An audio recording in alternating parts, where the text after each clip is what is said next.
Hello friends, आज हम सीखने वाले हैं लिमिट। लिमिट पढ़ने से पहले हम कुछ बातों का ध्यान रखेंगे। जैसे आपने सीखा होगा कि जब किसी संख्या में, जैसे कोई संख्या है ए, उसमें हम भाग लगाते हैं 0 का। किसी भी संख्या कोई भी हो, एक ही जगह पे यहाँ पे बी भी हो सकता है, 5 भी हो सकता है, 2 भी हो सकता है, 1 भी हो सकता है, तो इसका मान आता है हमेशा अनंत।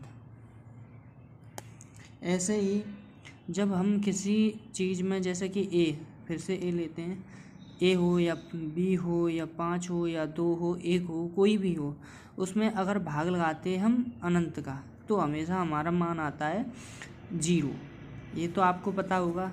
अब इसी से, यही आपको पता होना चाहिए, इसी से हम लिमिट सीखेंगे।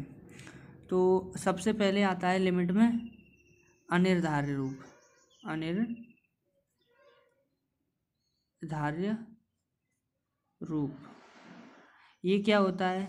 जैसे कि हम कोई लिमिट का क्वेश्चन हल करते हैं तो उसमें लिमिट लगाने पर 0/0 आ जाए, ठीक है, या फिर अनंत/अनंत आ जाए, या फिर अनंत माइनस अनंत आ जाए, या 1 की पावर अनंत आ जाए, या अनंत की पावर अनंत आ जाए, 0 की पावर 0 आ जाए, और ऐसा ही ऐसा ही कुछ भी आ जाए, उसको कहते हैं अनिर्धार्य रूप।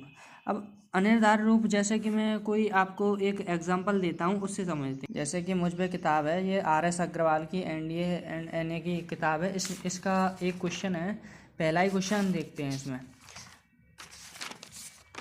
पहला क्वेश्चन है इसका, limit x tends to 3 x⁴ -81/x-3 ये क्वेश्चन है। जैसे कि इसकी लिमिट दी हुई है 3। लिमिट का मतलब होता है ये x का मान होता है। अगर x का मान इस सवाल में पुट करते हैं, जैसे पुट करके देखें तो 3 की पावर 4, ये मैंने पुट कर दिया। अब इसका अगर वैल्यू निकालेंगे तो 81 - 81/3 तो इसकी फॉर्म बनेगी 0/0, जो कि एक अनिर्धार्य रूप है। तो कभी भी अनिर्धार्य रूप आएगा तो उसको हमें ख़त्म करना पड़ेगा, मतलब कि ऐसे लिमिट का मान नहीं आएगा। अब अनिर्धार्य रूप ख़त्म करने के लिए हम कुछ ट्रिक या कुछ सूत्रों का उपयोग करते हैं, वो आज मैं बताऊंगा। अनिर्धार्य के अलावा एक और रूप होता है,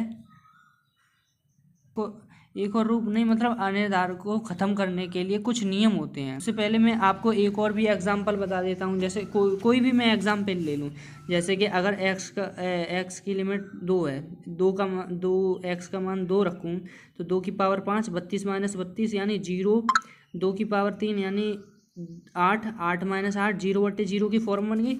इसी को कहते हैं अनिर्धार्य रूप। जैसे कोई भी मैं एग्जाम्पल ले लेता हूँ, जैसे कि ये एक 84 वाला ये एग्जाम्पल है, x टेंड्स टू अनंत, मतलब x का मान अनंत है, अनंत की तरफ अग्रसर होता है, मतलब तो अनंत की पावर 3, अनंत में किसी का गुणा करेंगे तो भी अनंत, अनंत माइनस अनंत प्लस अनंत -3, तो इस सब का मान मिला के अनंत आएगा, और बट्टे में भी अनंत आएगा। मतलब कहने का मतलब ये है, अनंत/अनंत की फॉर्म बननी है। तो ये क्या होता है, ये एक तरह से अनिर्धार्य रूप होता है, अनंत या 0/0 बने या कुछ भी बने। तो इन सब अनिर्धार्य रूप को पहले हटाया जाता है, तब लिमिट का मान निकाला जाता है। तो इसको हटाने के तरीके मैं बताऊंगा। तरीका पहला तरीका है